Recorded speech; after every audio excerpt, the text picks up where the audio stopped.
To kick off,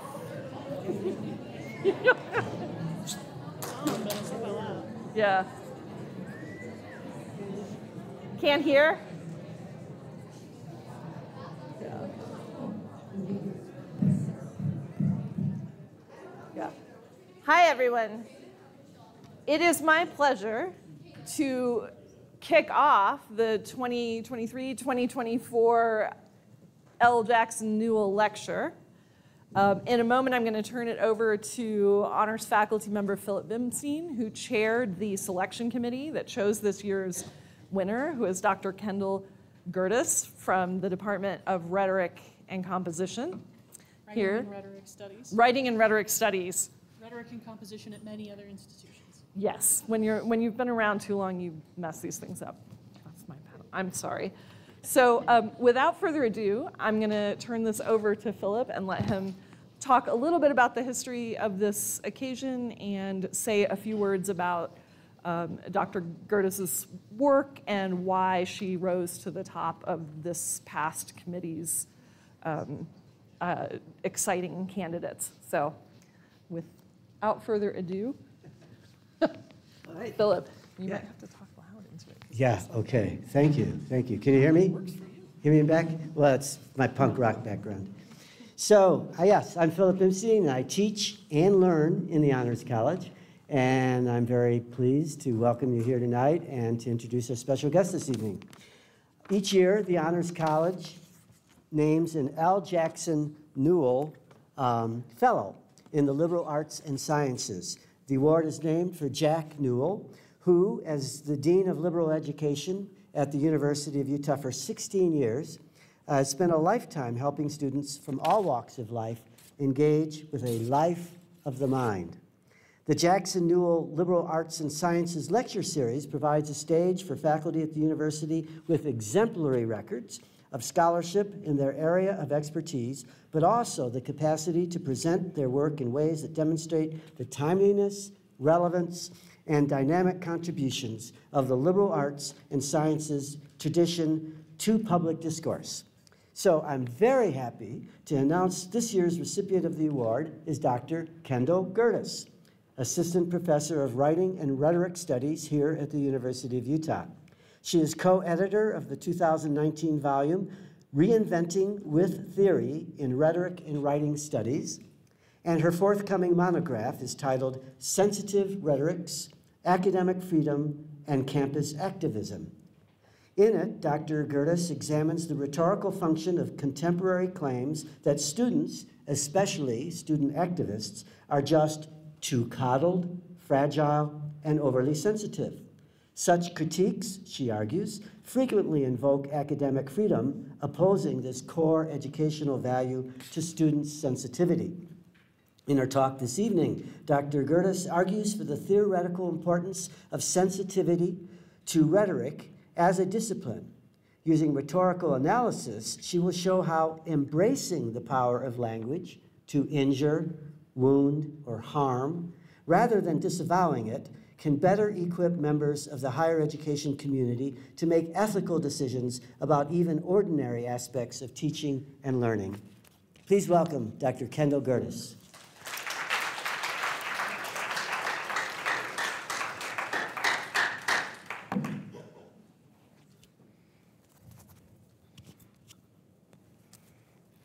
Okay, can you guys hear me on the mic?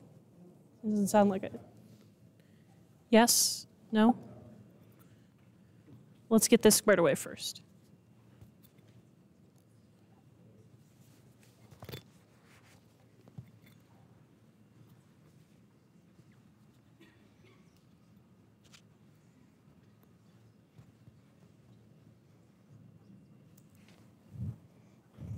How about now?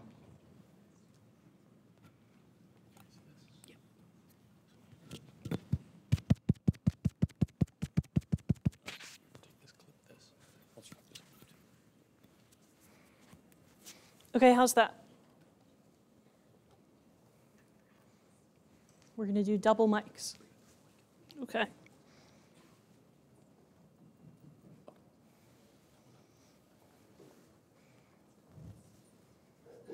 Okay, how about now? There we go.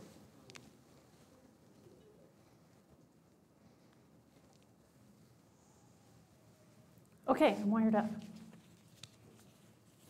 Well, good evening, and thank you. Too wired up. Good evening, and thank you all for joining me tonight for this year's L. Jackson Newell Lecture. And thank you to Dr. Bimstein for introducing me. And thank you to the Newell Fellowship Committee for giving me this opportunity to address you all this evening. Thanks also to Dr. Newell for making both the fellowship and tonight's lecture possible. The title of my lecture is Sensitive Students and Rhetorical Responsibilities, and it's drawn from research for my forthcoming book entitled Sensitive Rhetorics, Academic Freedom and Campus Activism. And on this slide, there's a bit.ly link at the bottom. If anyone would like to follow along with the script of my talk, you can access the text of it there. I also have some print copies. So if anyone would like a print copy, I've only got about 20. But you can raise your hand and if you want a printed copy to follow along with. Go ahead and grab one.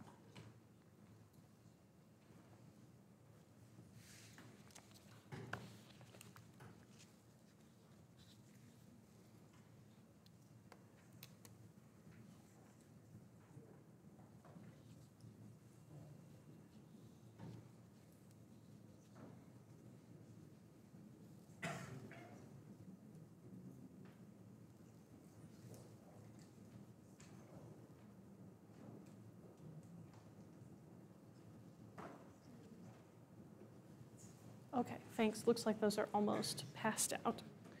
So I'm delighted to share with you a peek at the cover art for my book. It's not maybe perfectly finalized yet, but here's what it will probably look like.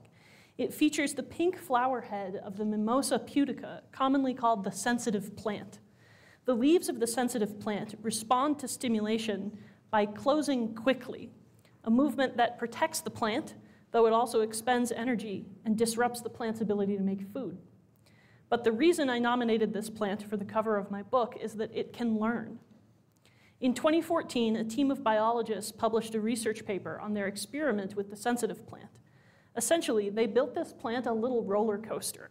Technically, it's a drop tower, in which the plant falls 6 inches onto a pad of foam. At first, the plants closed up, trying to protect themselves in response to the sensations of falling. But after taking dozens of rides, they mellowed out and stopped closing. They learned that it was safe to remain open, and they remembered what they'd learned for up to a month. So I begin with this little proemium, a somewhat poetic preface, because I hope it will help you make sense of my orientation to sensitivity. Although it's often criticized, especially in our contemporary moment, as the cause of an alleged intellectual closing, the closing is actually only a response. Sensitivity is instead what allows somebody, apparently even a plant body, to be affected by outside stimulus, or to put it even more briefly, to experience affection. Sensitivity is a precondition for affection, and thus a precondition for the ability to respond. So hang on to that if you would while you listen. As a book, Sensitive Rhetorics examines contemporary debates about higher education that center around student activist issues. Often, these debates are framed in terms of sensitivity. Student activists and students in general get accused of being coddled, fragile, and overly sensitive. These accusations are leveled by critics of sensitivity, sometimes professors or university administrators, but also by journalists and observers of higher ed who might have a platform in the opinion pages of outlets like the Chronicle of Higher Education, Inside Higher Ed, The Atlantic, or the New York Times. Critiques of student sensitivity first started to grow in circulation around 2014, when trigger warnings first began to dominate the national imagination about what's wrong with today's students. In the first half of 2014, rhetorical scholar Remy Yergeau counted over 50 articles published, and that's in the span of 6 months, taking a stand against trigger warnings, and they just kept on coming. Most criticized students' sensitivity, claiming that today's students were simply too weak and vulnerable to navigate rigorous academic environments. At the same time, however, and often in the same piece of writing, these sensitive students were characterized as powerful and intimidating, capable of pressuring their institutions into tiptoeing around student feelings. I got interested in the debate over trigger warnings because I saw feminist and queer scholars that I respected taking sides against students and aligning themselves with reactionary pundits over the issue of student sensitivity, and I wondered why. Rhetorically, trigger warnings were construed as a threat to academic freedom. This deeply held value is highly animating for many of us, though in fact much of what we call academic freedom is only folk doctrine. The legal doctrine about academic freedom is much thinner than you might think, and case law in the US most often protects the autonomy of the institution and expressly not the autonomy of the faculty. In 2009, Jeffrey T. Newell wrote that discussions about academic freedom had been largely confined to the university. By 2014, trigger warnings changed that. Debates about what universities should teach, what faculty should be allowed to say on social media, which guest speakers should be hosted, or how those speakers might be objected to by campus communities, and what tactics were permissible forms of student activism, and what was an outrageous and apocalyptic threat to academic freedom. These topics became part of a national conversation about higher education, no longer confined to faculty meetings or academic journals alone. People were interested in and moved by the narrative that sensitive students could destroy higher education. So my argument in Sensitive Rhetorics is that these types of public claims about sensitivity can be understood as figures for beliefs about rhetorical power and relationality. By looking at the arguments that circulate about sensitivity, we can examine dominant beliefs about how rhetorical power does or should function. That is, claiming that students are too sensitive is a way of claiming that the curriculum of higher education may be difficult, surprising, even challenging, but that it can never really be harmful, violent, or injurious. As a rhetorical scholar, arguments about how powerful or effective words and representations can be attract my attention. To me, disavowing the power of language alone to do any real harm sounds an awful lot like sticks and stones may break my bones, but words can never hurt me. It runs counter to the rhetorical view of language as powerful, transformative, performative, and instantiating, or briefly put, the view that language is action. I contend that sensitivity ought to instead be the basis of a more ethical rhetorical theory. Sensitivity, understood as something like the ability to be affected by one another in language, is the condition of possibility for both teaching and learning, because it's the condition of possibility for both affection and response. If we were not sensitive beings, we could not be hurt by language, but neither could we be moved, lifted, challenged, or changed. Sensitivity is the condition for a pedagogical relationship in which what teachers have to share does more than merely elaborate on what a student already knows or presumes with certainty. The values of a liberal education, that is, one in which students pursue not only knowledge, but also the qualities that might make them good citizens and good neighbors.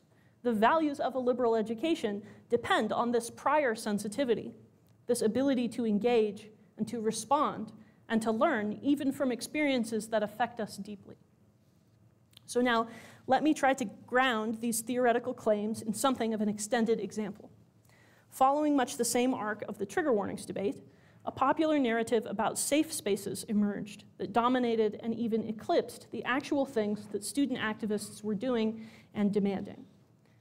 In March 2015, a New York Times op-ed defined safe spaces as the live-action version of the trigger warning, lamenting how much influence feminists now have on contemporary student culture. This has never seemed accurate to me, but okay. The same article seeded the current controversy over education and CRT, complaining that critical race theorists believe that language can do harm, and that symbolic violence is still violence, and so violent speech ought to be distinguished from constitutionally protected free speech. Yet despite targeting critical race theory, the article's illustration features a white woman curled into the fetal position inside of an ear, at once invoking and recirculating the image of the oversensitive student as infantile, feminine, and white. This is the dominant image of the sensitive student, and it functions in part to erase the harm and threat that actual students, especially those of color, do face on their campuses, by attempting to make the claim that language can cause harm appear to be hyperbolic and irrational. Figuring the sensitive student this way, as an overprivileged, middle, or even upper-class white woman, is commonplace in the debate over safe spaces, as it is in the other debates that I examine in my book. Black students, though they are subject to trauma and sexual assault at higher rates than their white peers, are omitted from this predominant image. By displacing Black and other racially minoritized students from this image, critiques of sensitivity performed the rhetorical function of sidelining the demands of students of color. Responding to this dismissive critique of sensitivity requires complexifying the image of the sensitive student and insisting on centering the experiences of historically underrepresented students. White people, including scholars, have a trained and ingrained tendency to overlook the way our whiteness insulates us from experiences of racial stress. So let's sit with that for a minute.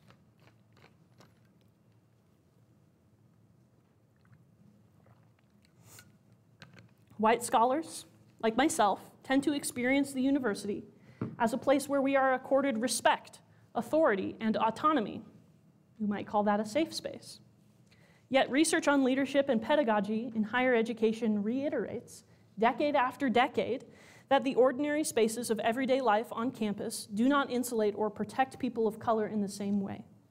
Non-white students, staff, and faculty experience racial stress on campus, from classrooms to faculty meetings, from the curriculum to the peer review process, and even when riding the elevator.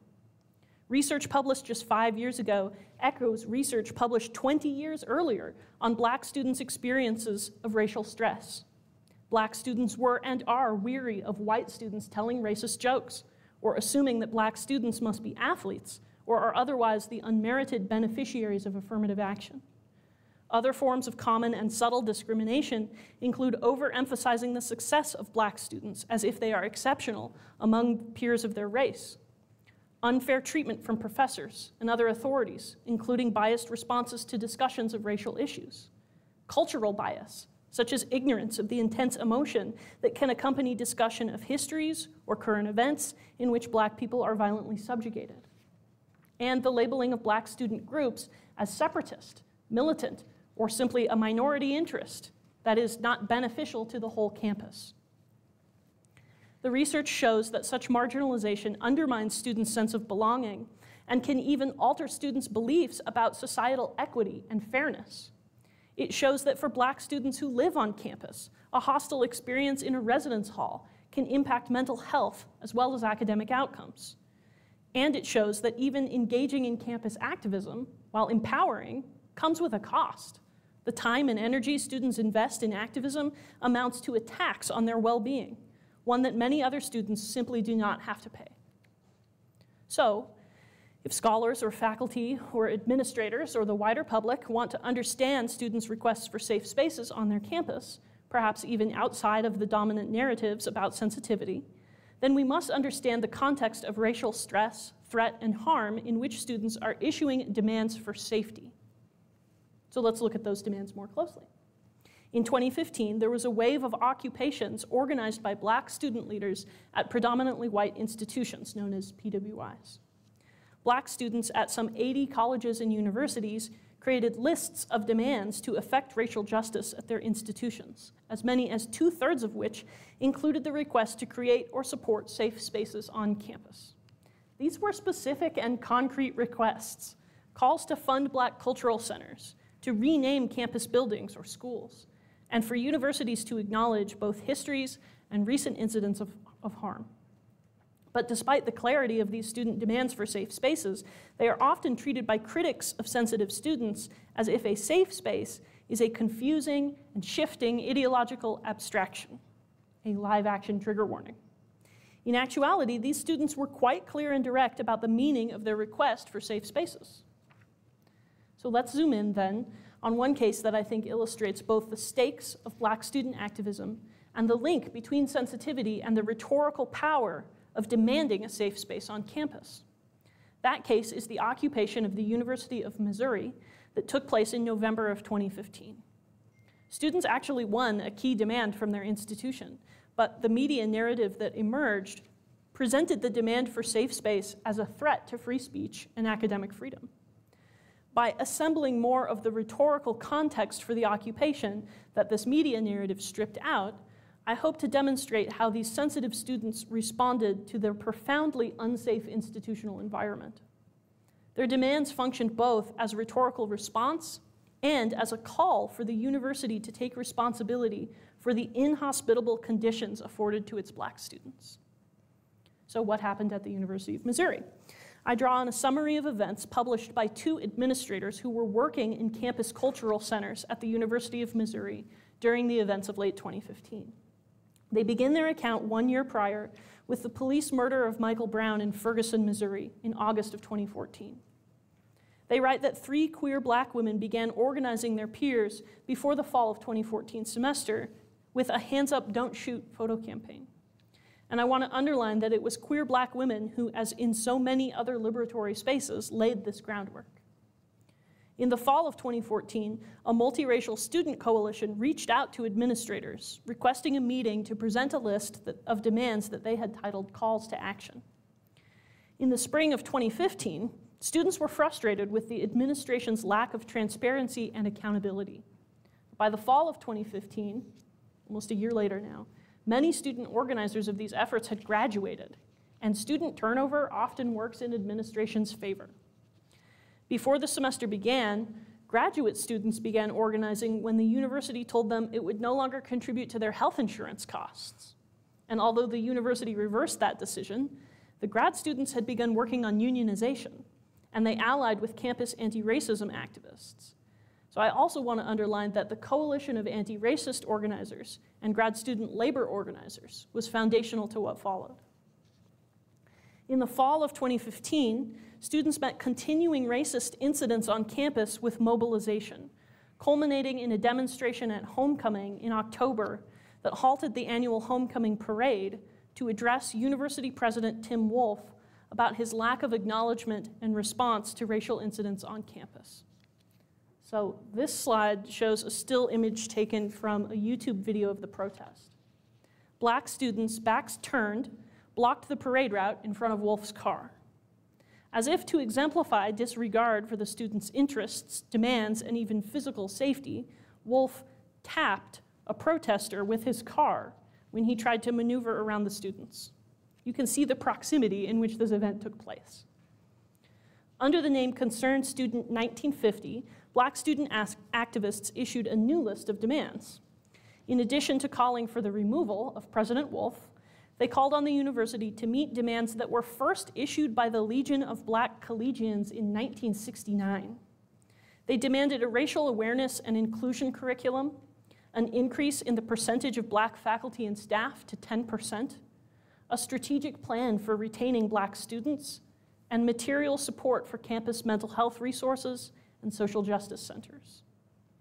In late October, while activists waited for a response from administrators, someone drew a swastika on the residence hall wall using feces. Finally, administrators met with members of Concerned Student 1950, but they would not accede to any demands. So on November 3rd, graduate student Jonathan Butler announced a hunger strike demanding President Wolfe's resignation or removal. The hunger strike was an accelerant. It spurred the campout on the Carnahan Quad in solidarity with Butler, who also met with Black members of the football team. The day after the meeting, the team, supported by the head coach, announced a strike that would have cost the university upwards of $5 million. The protesters had found a way to touch the university's financial nerve, and in doing so, garnered the attention of the national news media. The institution's sensitivity to a financial threat was a powerful lever. On November 9th, going on 7 days into Butler's hunger strike, but less than 48 hours after the football team announced their strike, Wolfe resigned. The joy of student activists would be immediately tempered by a wave of backlash, including death threats made against the protesters through social media, damage done to the campus's Black Culture Center, followed by threats to state funding from Missouri legislatures, a significant drop in university-wide enrollment, and a mass exodus of faculty and staff. Moreover, headlines about student activist success gave way to a media focus on the safe spaces controversy, sparked by the actions of a white faculty member who supported the students on the quad. On the morning of November 9th, as news of Wolf's resignation reached the camp, protesters put up signs declaring the camp a safe space and specifically asking the media to keep their distance.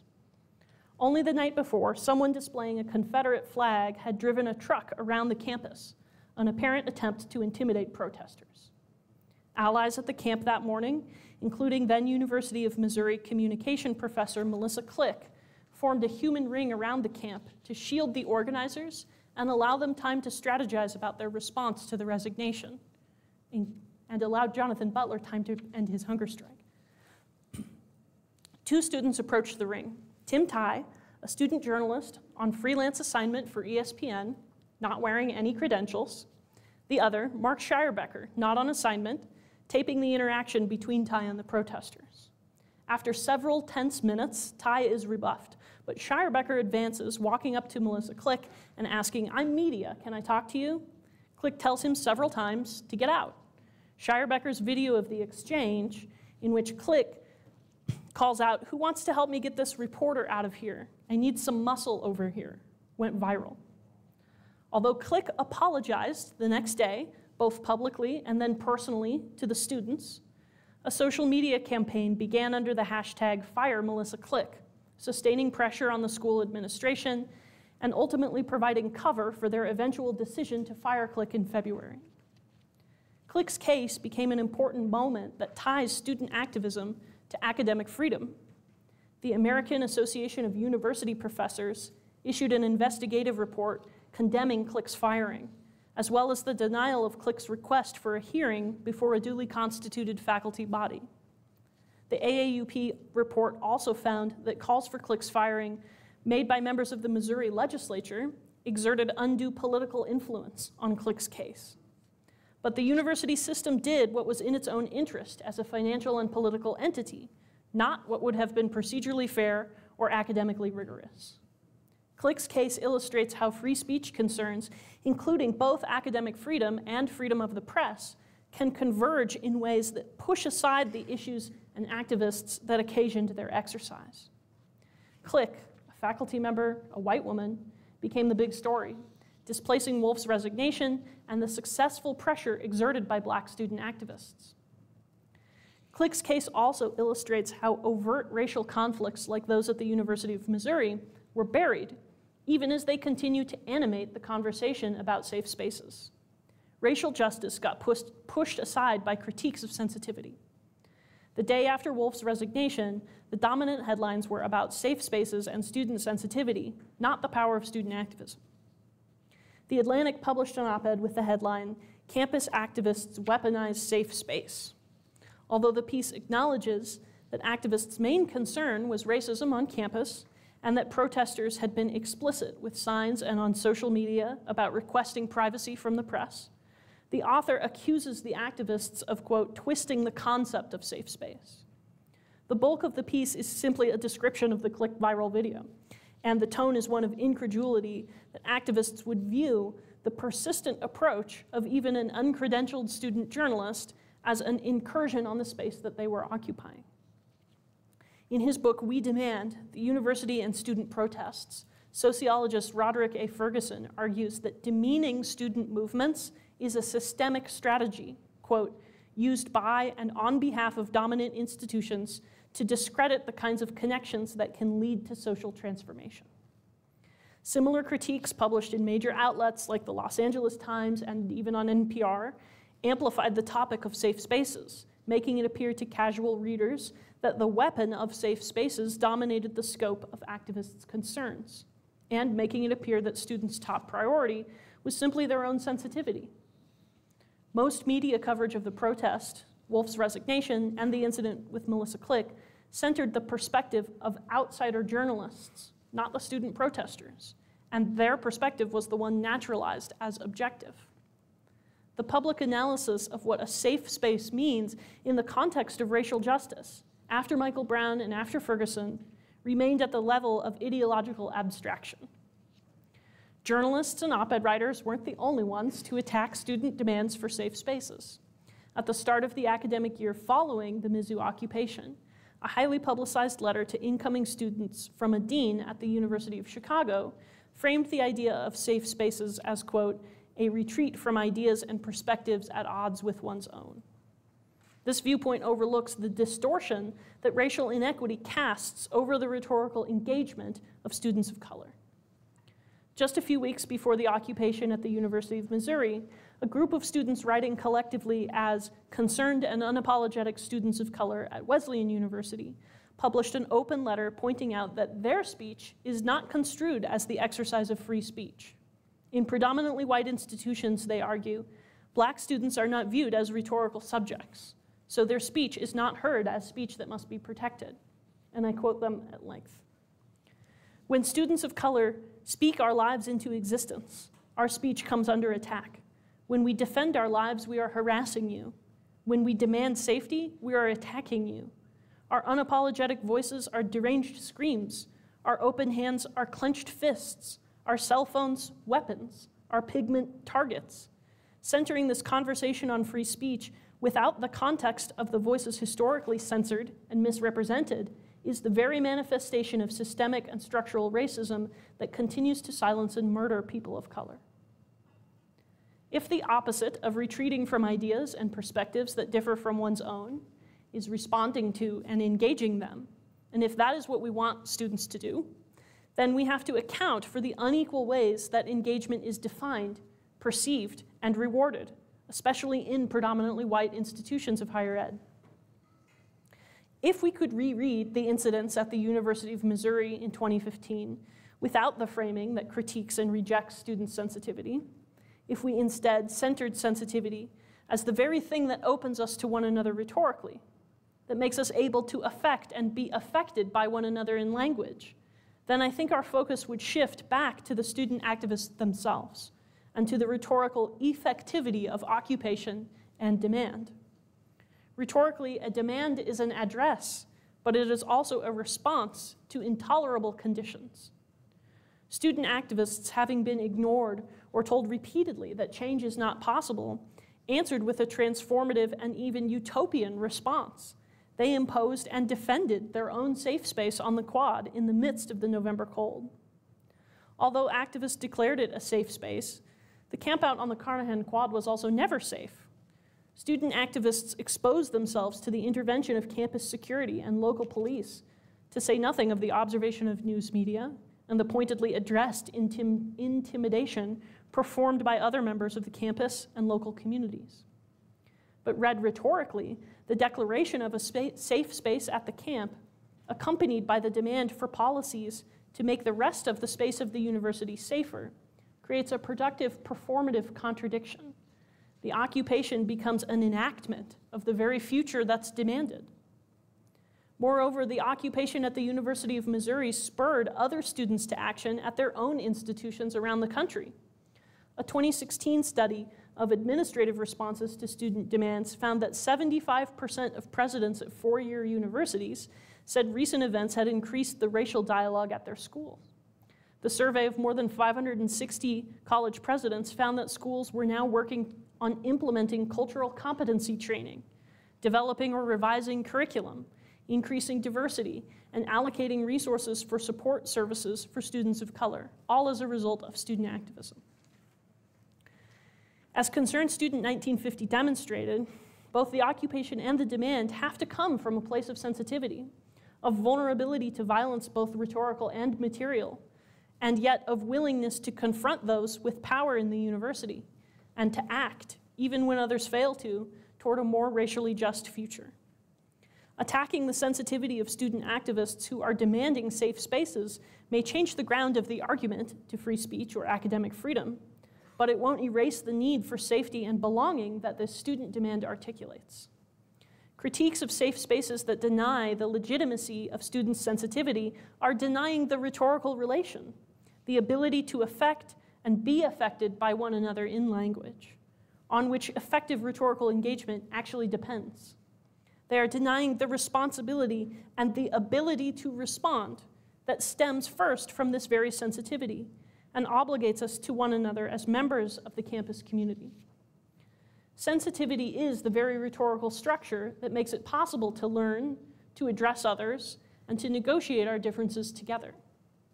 In his conclusion to We Demand, Rod Ferguson reminds us, forms of minority difference are not the playthings of dominant institutions. They are the burnt offerings of communities in struggle. I think it can be easy for us to forget what's at stake for so many of us who teach and learn in universities, and to forget that in the midst of the grind of academic life, finding a safe space in higher education can be life-altering and indeed life-sustaining. So my central argument and my closing appeal tonight is this. If we embrace our rhetorical sensitivity, including the responsibilities to one another with which our sensitivity equips us, we can make the university a more hospitable place to learn and to teach. If we let it, our sensitivity can open us to a more equitable and just landscape for the future of higher education. Thank you.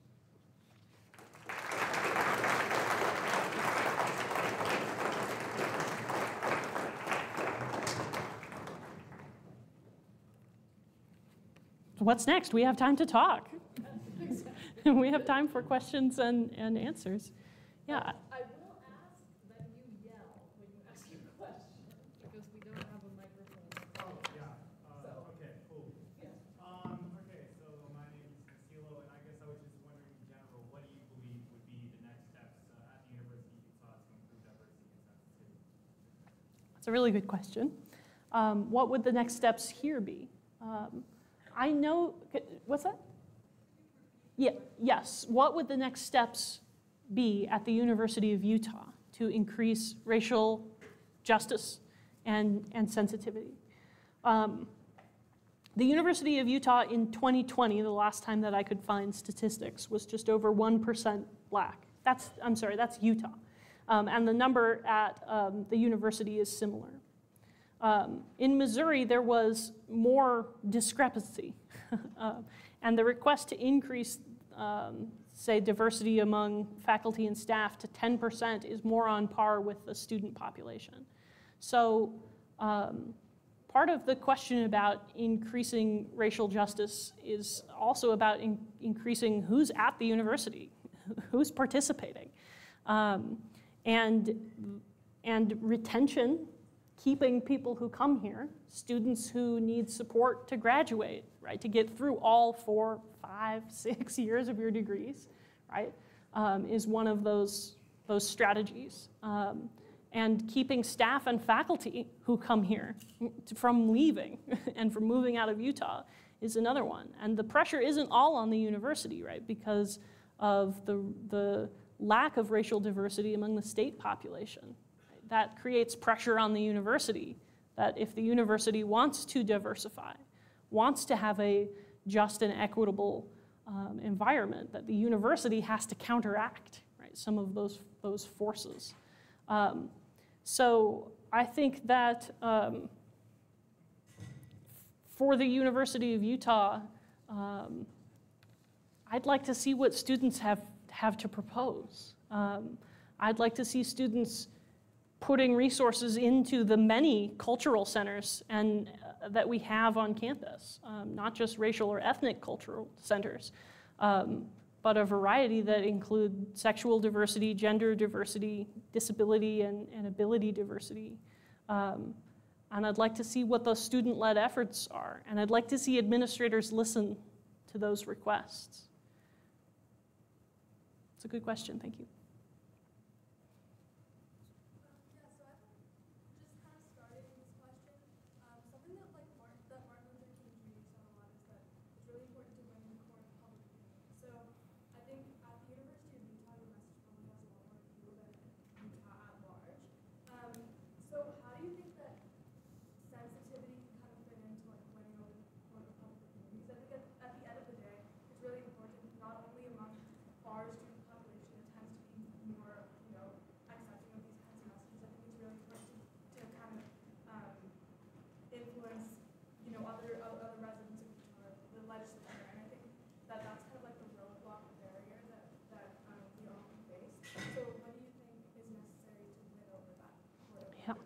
Yeah, so how do you influence public opinion with a message like this, which might play well in the university context, right? but will definitely reach its limits of being heard by, say, state legislators, right?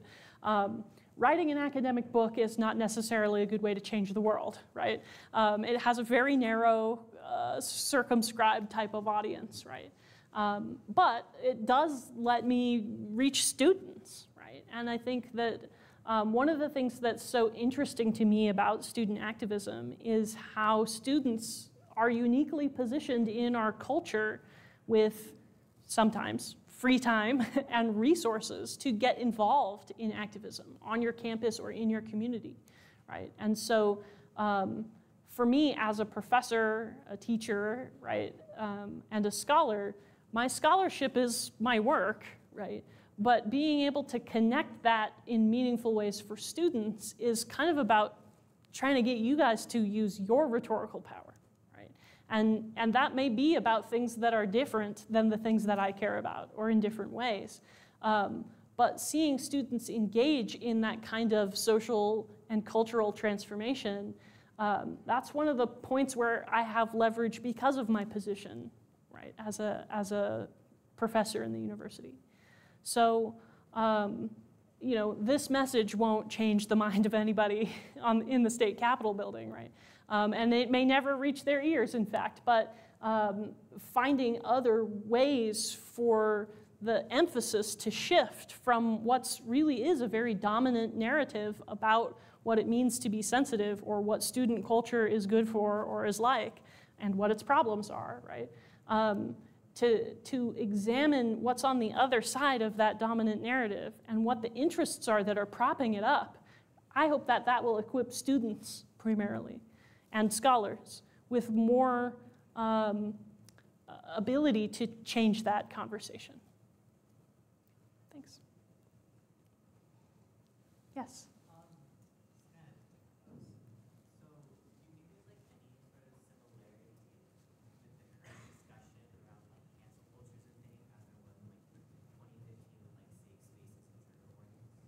Yeah, so is there similarity to cancel culture? Yeah, totally. And cancel culture is like kind of next door to the same conversation about sensitivity, right? But you see it a lot less applied to university life than to like who's got a Netflix special, right? And generally, the people that are saying that they are targets of cancel culture have a Netflix special. So we're not doing a very good job of canceling them, right? Because they're still raking in money from the things that they're ostensibly being canceled for. I'm sure there's more complexity to that issue, right? And that if you got some specific examples to flesh out, you could see. But I think that the outrage over suffering consequences from what you said and trying to defend yourself by an appeal to free speech is exactly in the same wheelhouse. Just because someone criticizes you for saying something doesn't mean that your free speech to say it is being impinged upon. Right? And I think that distinction is being muddied on purpose.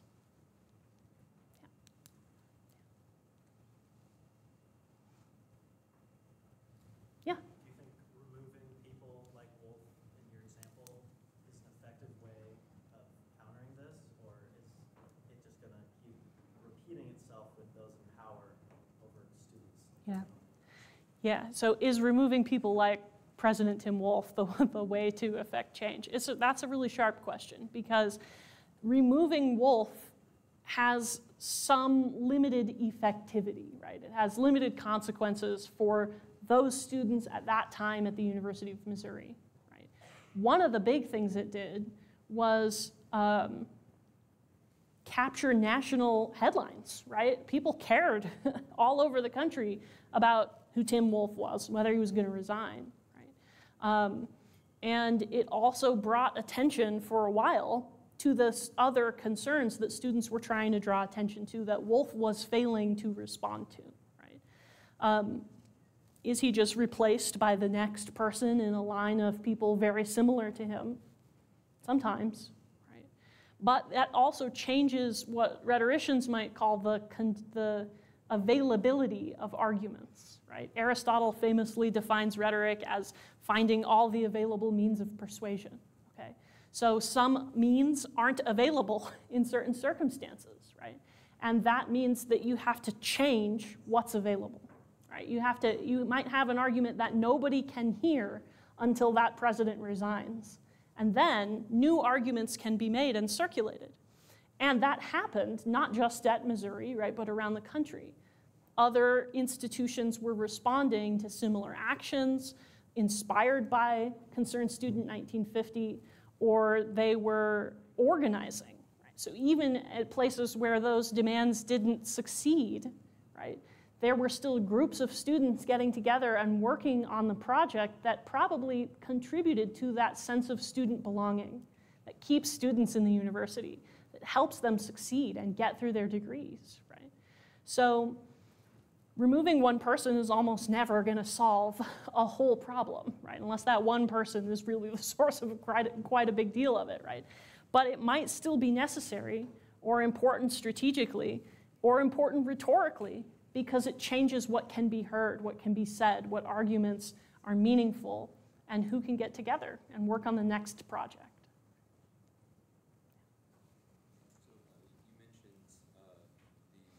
The effects of incorrect journalism and reporting and kind of just bad principles overall kind of negatively affecting this topic specifically.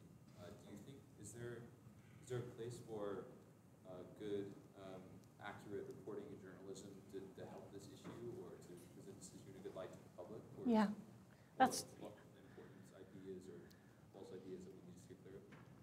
Yeah, so what's the role of journalism, right, in this kind of, obviously, I put kind of a lot of blame on journalists for crafting this media narrative that followed Melissa Click rather than Concerned Student 1950, right? And part of the reason for that is because journalists were pissed that something bad had happened to journalists, right? They really didn't like the idea that even students with cameras, credentialed or not, right, who were acting as journalists could be turned away from an issue of public concern in a public place, right? And so there was a lot of complexity in that declaring the camp a safe space and asking for privacy from the media. But the account of events that I draw on was published in a scholarly journal. It takes years for stuff to get published in scholarly journals, and so it was published a couple of years after what happened at the University of Missouri. That account is the one that had all the context, right, or a lot of it, that I could find to kind of recontextualize what was going on, right? In fact, the journalists reported on the incidents.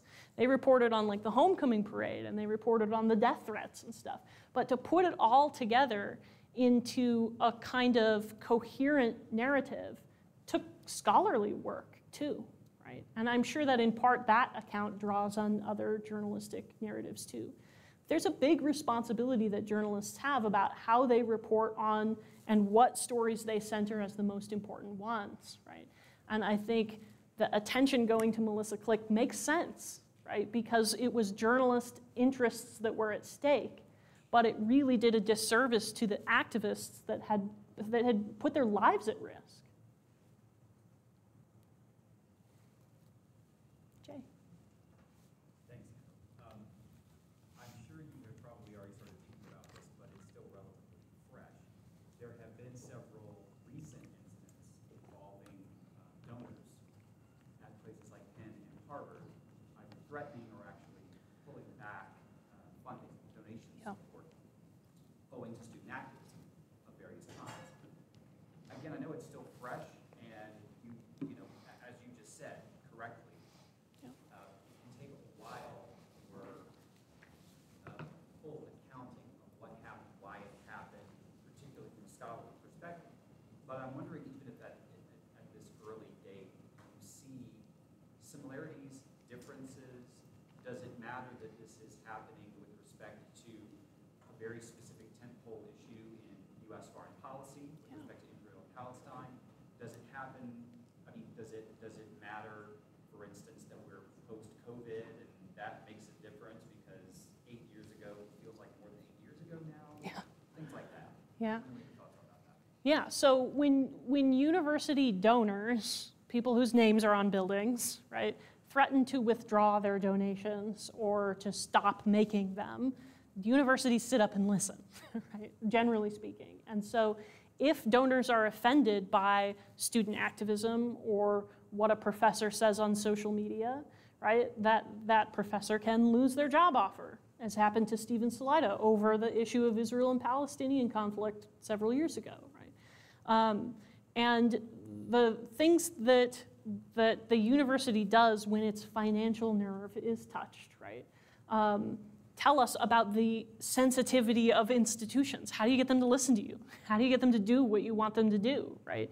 And that also has to do with whether donating money is free speech, right? Is a donation quantifiable as more important than the voices of your students, right?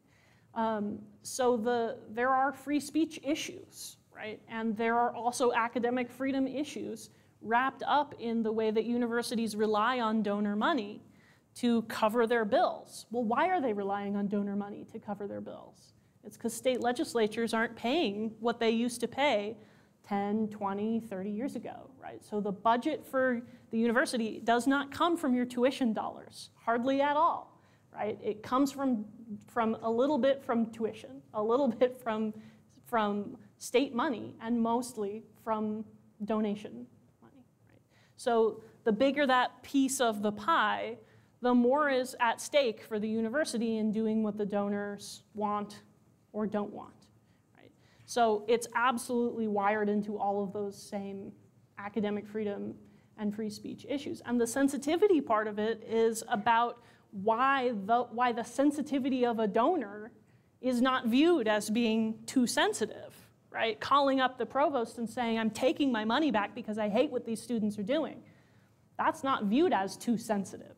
It's students that are viewed as too sensitive. So that should make us ask some questions about the ideological distribution, right, of who's sensitive, who gets seen that way, whether we actually all are. I don't have a clock, so I don't know how long I'm keeping you guys. You are good. We've got a little more time unless we're wearing you out. Okay, in the back. I'm really fascinated by this thinking about the variance in rhetorical scale. I got the process. I remember it happening at the time and the process and all that. But I also remember what happened afterwards here. A very large march from the Park building down to the Union, filled with students, many of them honor students, many people raising lots of concerns, sort of that very much echoed a lot of the what was sort of interesting about the story you're telling, I find, is thinking about like what was the impact of the rhetoric that the students were using, and sort of like as you point out, the thing that really kind of changed everything was the football team deciding very famously that they were not going to play and that everything folded. So all of that sort of like gets me thinking about this whole your argument about how what role rhetoric plays in all that. But I want turning to sort of the years since then,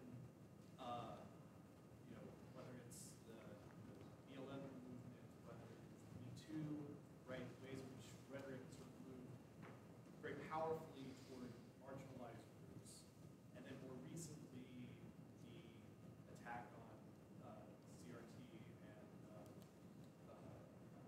and very, very concrete thing coming. I'm thinking about almost like an asymmetrical rhetorical bludgeoning that kind of feels like it's going on right now with somebody like, say, Chris Rufo, who is sort of leading the charge very publicly and consciously manipulating rhetoric, not even privately, but like very publicly saying, here's how we're going to manipulate the rhetoric, here's how we're going to do these things in order to achieve our ends. And so I guess what I'm asking, what I want to actually throw at you is sort of, you know, thinking about sort of what we do about all this. Like, is there an inherent advantage that somebody like Rufo in this context has to disrupt and to drive people away from these marginalized groups? And, or is there something like that we could conceivably have that would be an anti-Chris Rufo, right? Yeah. Something that would actually rhetorically could actually serve its purposes. So I think this question has a lot to do with when someone has a platform, right, and they are able to reach people and kind of lead or orchestrate, right, a movement or a critique of a movement or a backlash against a movement. And I think that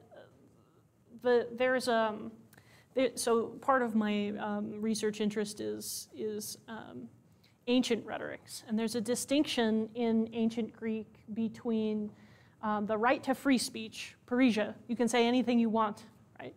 And isagoria, which is equality in the assembly place, which is something like the right to be heard or the ability to be heard, right? And so there's more than one dynamic at work in what we mean by free speech, right? And when something is really amplified in a culture that is shaped very much by corporate interest, media platforms, right?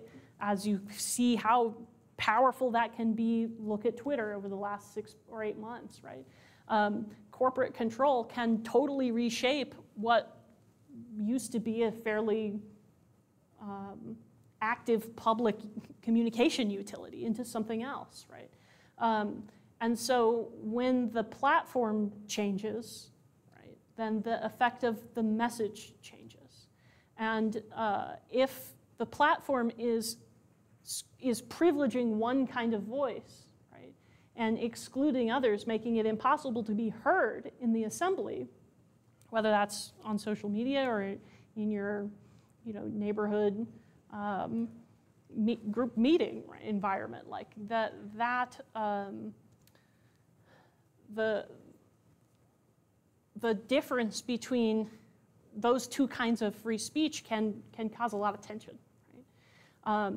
So I think when we think about what we want free speech and academic freedom to mean from here on, right, going forward, we should think about the different ways that free speech and academic freedom can mean, right?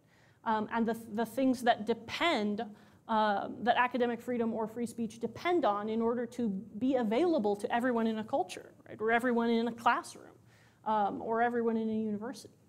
So I hope that addresses your question. Do we have time for another? 2 more?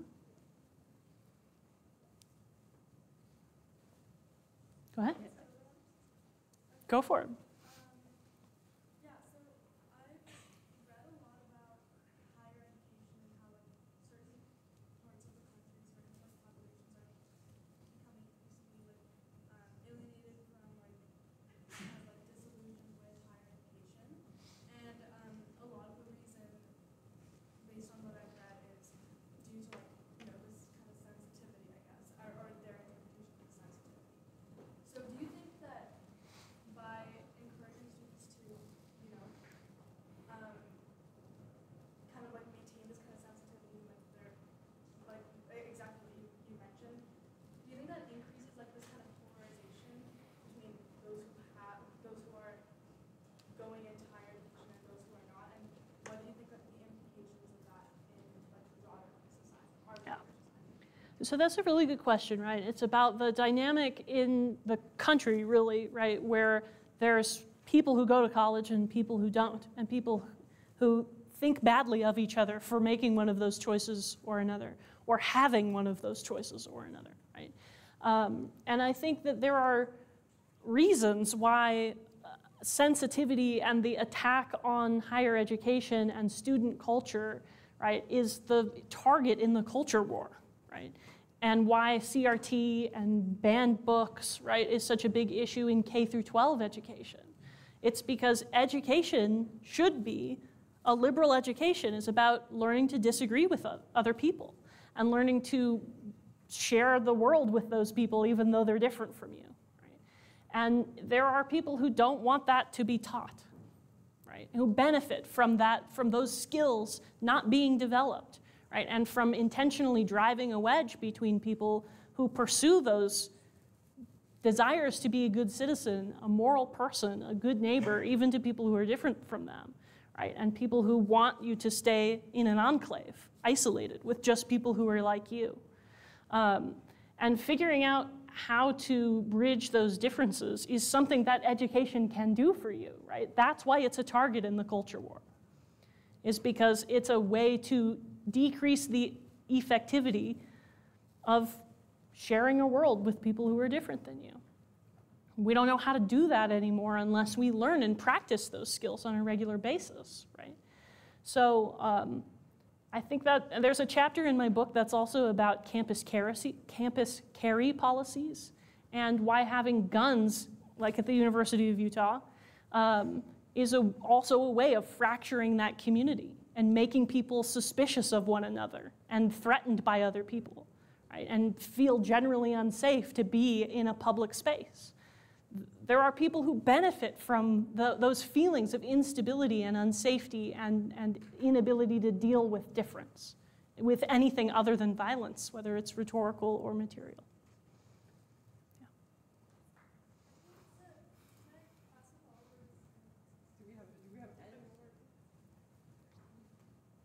I think we're good.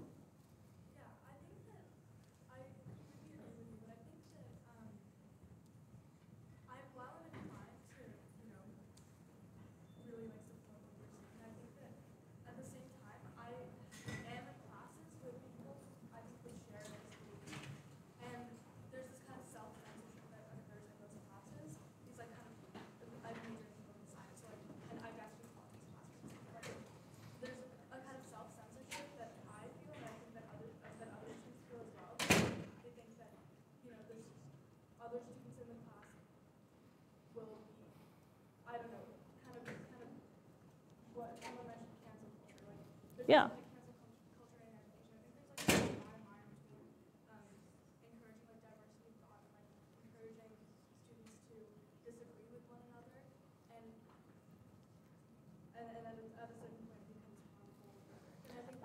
That's a rhetorical dynamic that's really widely studied, right? Is when there's a dominant belief system, how does that affect people who don't subscribe to it, right?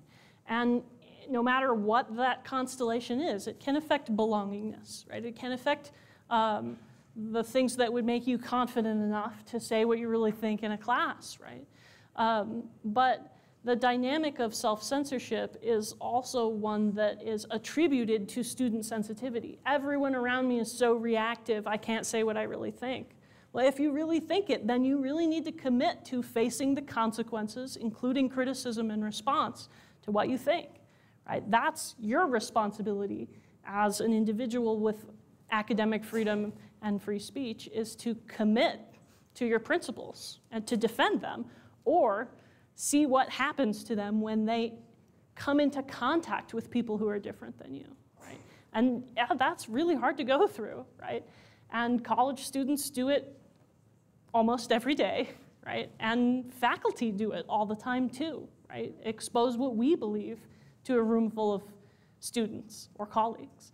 And so I think that the arrangement of like what's too sensitive, right, and what's standing up for what you believe in, it's a shifting one.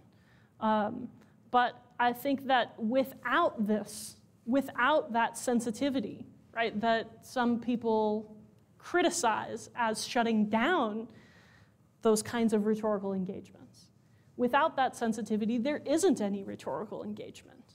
And that happens all the time when someone says what they think, but they're not willing to change their mind. That's not a rhetorical engagement, right? Because they don't have criteria by which they could judge their beliefs wrong. And a lot of people don't have that criteria because they're going to stick to what they believe regardless of what other people say, regardless of arguments, counter evidence. And if you can't change your mind, then you're not really rhetorically engaged. If you're not willing to risk having your mind changed, then you're not really being sensitive.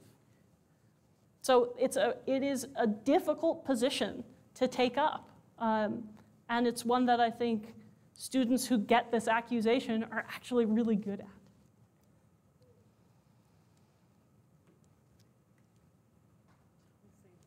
Thanks.